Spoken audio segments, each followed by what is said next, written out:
जय हिंद दोस्तों, मेरे चैनल डिफेंस डिस्कशन में आप सभी का स्वागत है।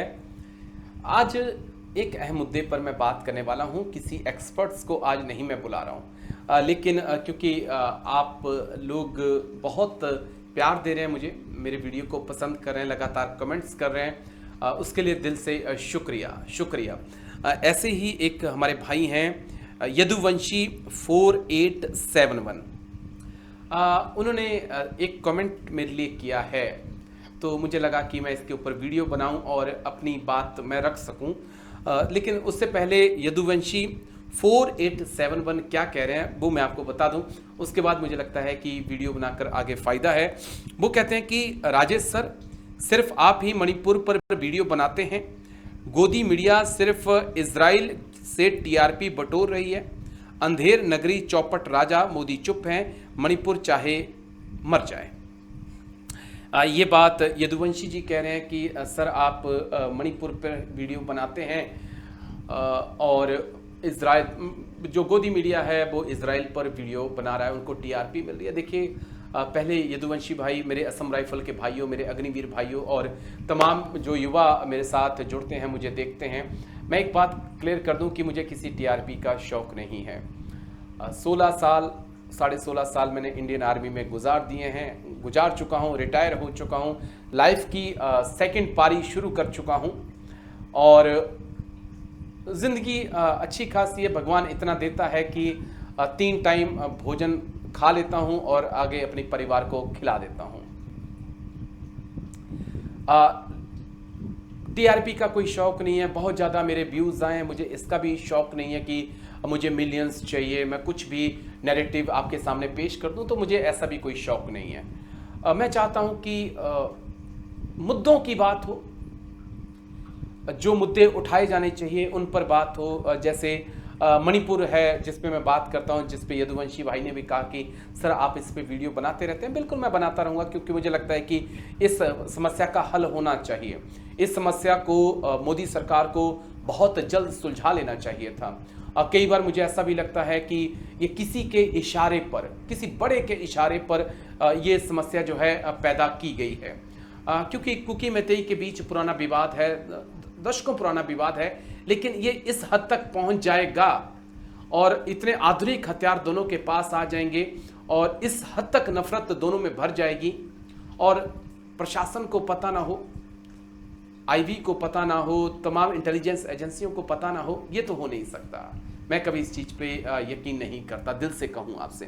तो यही कारण है कि मुझे कोई टीआरपी का शौक़ नहीं है कि इजराइल, हमास, अमेरिका, ये वो सच झूठ बोलकर, नहीं, उससे मैं थोड़ा सा हटकर वक्त, क्योंकि रोज़मर्रा की ज़िंदगी में आप लोगों की तरह मैं भी व्यस्त रहता हूँ। थोड़ा सा वक्त मिलता है मुझे कभी, तो किसी साहब के साथ बैठकर किसी समस्या पर बात कर लेता हूँ, कभी खुद वीडियो बना देता हूँ, ताकि क्योंकि मुझे लगता है कि जो ये मीडिया है, मेन स्ट्रीम मीडिया, ये सच नहीं दिखाता है, सच नहीं दिखाता है। यकीन मानिए, अगर आप टीवी देखेंगे तो आपको ऐसा ही लगेगा कि एक तरफा बात होती है। मीडिया को सिर्फ मोदी मोदी मोदी और बीजेपी चाहिए होता है, वो मेन मुद्दों से भागता है।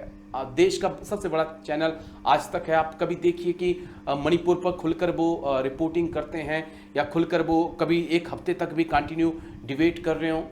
TV9 भारतवर्ष को आप देख लीजिए, वो कंटिन्यू रूस, यूक्रेन, इजराइल, हमास, ईरान, सब उनके पास चलेगा, लेकिन कभी वो मणिपुर की बात नहीं करेंगे। तो फिर जिम्मा मेरे जैसे फौजियों पर आ जाता है कि हमारे लिए देश पहले है, हमारे लिए बीजेपी से कोई लेना देना नहीं है, कांग्रेस से हमें कोई लेना देना नहीं, किसी भी पॉलिटिकल पार्टी से कोई लेना देना नहीं। हाँ, हमें इस देश ने बहुत कुछ दिया है और अब वो वक्त आ चुका है कि हम इस देश को कुछ ना कुछ देकर जाएं। टीआरपी का शौक़ नहीं है, लाखों व्यूज़ आएँ, उसका भी कोई शौक़ नहीं है, लेकिन कोशिश यही है कि सच को सच बोला जाए और जो खबर है उसको खबर की तरह पेश किया जाए। अगर मणिपुर में कुछ हो रहा है तो उसको रखा जाए, क्योंकि मेन स्ट्रीम मीडिया उसको रखेगा नहीं। अग्निवीर पर भी मैं बात करता हूं और आगे भी करता रहूँगा, क्योंकि मेरे दादा आर्मी में थे, मेरे पिताजी आर्मी में थे, मैं आर्मी में हूँ।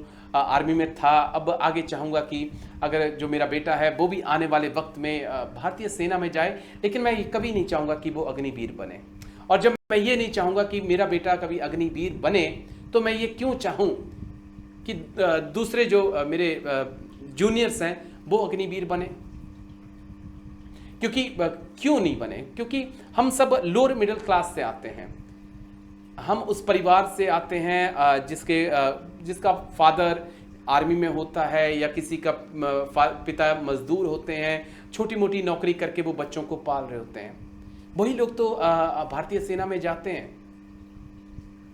कभी किसी बिजनेसमैन का बेटा देखा, कभी किसी सैन्य अधिकारी का बेटा आपने अग्निवीर बनते देखा? क्या आपने सुना किसी बिजनेसमैन या किसी नेता का बेटा भारतीय सेना में जा रहा हो जवान के तौर पर? तो उस दर्द को हम समझ सकते हैं, क्योंकि हम वहां से निकले हैं, हमारी जड़ें आज भी वहां पर हैं। हम आज भी खेत में जब बारिश होती है उसके बाद जो मिट्टी से खुशबू आती है उसे महसूस करते हैं। तो ये कारण है कि अग्निवीर पर मैं बात करता रहता हूँ और मणिपुर पर मैं बात करता रहता हूँ, क्योंकि जिनको ये बात करनी है, यानी कि मेन स्ट्रीम मीडिया को जो बात करनी है, वो सिर्फ एक भक्ति में खोए हुए हैं, वो भक्ति में लीन हैं, क्योंकि उन्हें पता है कि पैसा वहीं से आना है। तो ये चीज़ें हैं। बाकी आप लोगों का शुक्रगुजार हूँ कि आप लोगों ने इतना पिछले 5-6 महीनों में इतना प्यार दिया है, उसके लिए मैं आप लोगों का शुक्रगुजार हूँ। क्योंकि आप कमेंट्स करते हैं, आप लोग बताते हैं मुझे कि सर इस पे वीडियो बनाओ। जैसे किसी मेरे भाई ने कहा था कि सर बड़ी सिस्टम पर एक वीडियो बनाओ, तो उस प्रकार से आप मुझे बताते रहिए। आपके कमेंट्स का स्वागत है, मैं पढ़ता हूँ। सब पर वीडियो नहीं बना पाता क्योंकि पूरा दिन फ्री नहीं रहता हूँ, मुझे भी 9 से 10 घंटे अपने ऑफिस में देने होते हैं, लेकिन उसके अलावा जब मेरे पास टाइम बचता है तो मैं कोशिश करता हूँ कि एक अच्छा सा वीडियो बनाऊँ जिसपे हो सकता है कि मेरे पास कम जानकारी हो, लेकिन इसलिए मैं किसी अधिकारी को बैठाता हूँ ताकि वो उस सवाल को और क्लियर कर सके।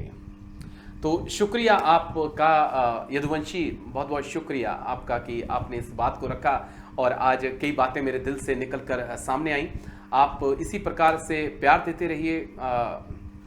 टीआरपी का शौक़ नहीं है, मिलियंस व्यूज़ का भी शौक़ नहीं है।